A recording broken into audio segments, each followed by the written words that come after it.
प्रतीक्षार अंत घटी शेष में पलाशुनी ओवरब्रिज आगे सम्मुखीन संपूर्ण रूप से ठिया हो पारी।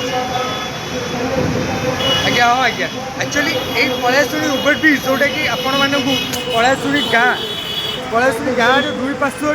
एनएसटी जाइए यही दुई पार्श्व लोक मैंने डेली शह शह लोक जावासिया करें एनएच देकी राति पाइले शह शह गाड़ी भी जावासिया करें जहाँफल बहुत लोक एक्सीडेंट सम्मुखीन होते ये बहुत मुंड गढ़ा पर आज प्रशासन चेता फेरी जो फुट ओवरब्रिज संपूर्ण रूप हो पारी। आपण मैंने देखिपे श्रीमती अपराजिता षडंगी द्वारा फुट ओवरब्रिज संपूर्ण रूप से